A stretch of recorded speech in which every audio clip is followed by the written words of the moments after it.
Аманат интеллектуалды пікірсайыс клубының жаңа маусымы қазақ хандығына 550 жыл тарихи идеологиялық өлшемдер деген тақырыпта дөңгелек үстел өткізумен басталды. Отырысқа арнайы келген тарихшы Бүркіт Аяған қазақ хандығына 550 жыл болғанымен қазақ мемлекеттігінің тарихы тым әріде деген пікір білдірді. Бұған мысал ретінде ол 15 ғасырда Керей мен Жәнібек хандар бөлініп шыққан көшпелі өзбек ханы Әбілқайырдың өзі қазақ екенін айтты.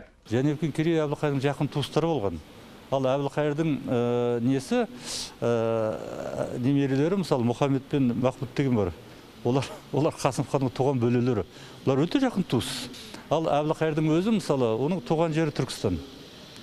Ол хан болып көтерілген Тобылда, яғни қазір Қостанай облысы маңайында.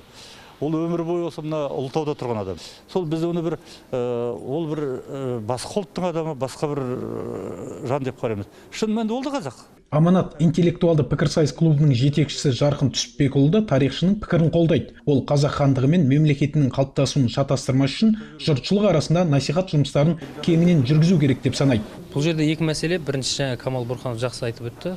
Бізде асығыс танытып үлкен баннер іліп тастағандар болды. Қазақ еліне 550 жыл деген. Өйтсек біз 2000 жылдан асқан тарихы бар қалаларымызды жаңағы сыртқы көзге өзіміз айтып береміз, қала бізде жоқ болған деген сияқты.